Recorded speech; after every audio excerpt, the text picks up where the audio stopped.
Ce que vous devez avoir pour démarrer une activité en ligne. Cela fait un moment que vous envisagez de créer une entreprise en ligne?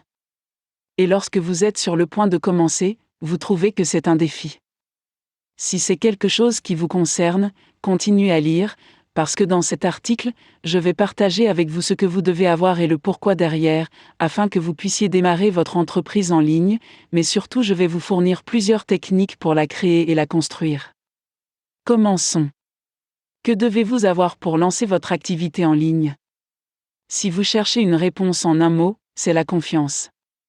La confiance est le fait d'avoir la foi ou de croire en quelqu'un ou quelque chose. Créer une entreprise en ligne n'est pas sorcier, mais ce n'est pas une promenade de santé. Il y aura des moments où vous rencontrerez des défis et des obstacles, tant en interne qu'en externe. Si vous n'avez pas confiance en votre réussite, ce sera une bataille difficile et vous aurez tendance à jeter l'éponge quand les choses se compliquent. La confiance dans le démarrage d'une activité en ligne exige que vous sachiez exactement là où les raisons pour lesquelles vous voulez démarrer une activité en ligne. Quelle est votre raison? Quels objectifs personnels voulez-vous atteindre en créant votre entreprise? Mais le plus important, c'est qu'il doit être suffisamment convaincant pour vous, lorsque les graines du doute s'installent et lorsque vous rencontrez un obstacle ou un défi.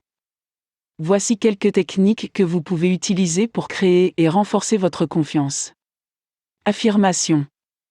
À la fin des années 1800, un psychologue français, Émile Coué, a découvert que la répétition constante d'affirmations, positives ou négatives, avait un effet profond sur les pensées, les sentiments, les actions et le bien-être des personnes.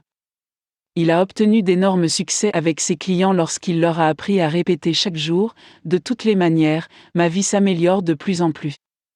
Les enseignants et les formateurs modernes en développement personnel qui enseignent les affirmations apprennent à leurs clients à énoncer le résultat qu'ils souhaitent de manière positive et au présent. Par exemple, je suis tellement heureux et reconnaissant maintenant que je rayonne facilement de confiance. Visualisation. La visualisation est l'utilisation de l'imagerie mentale pour influencer les processus corporels, contrôler la douleur ou se préparer à des performances sportives ou autres. Le succès des visualisations est principalement dû au fait qu'elles fonctionnent comme des affirmations.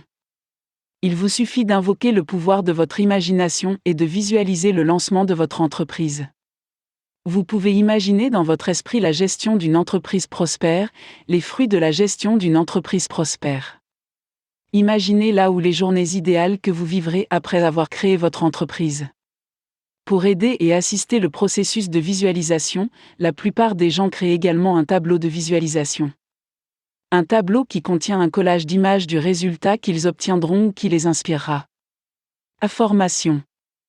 Elles sont similaires aux affirmations, mais au lieu de vous concentrer sur la répétition d'une déclaration positive, vous posez une question positive, en commençant par le pourquoi. Pourquoi ai-je créé une entreprise florissante? Noah St. John a découvert le concept des affirmations en commençant par poser une question sur le pourquoi.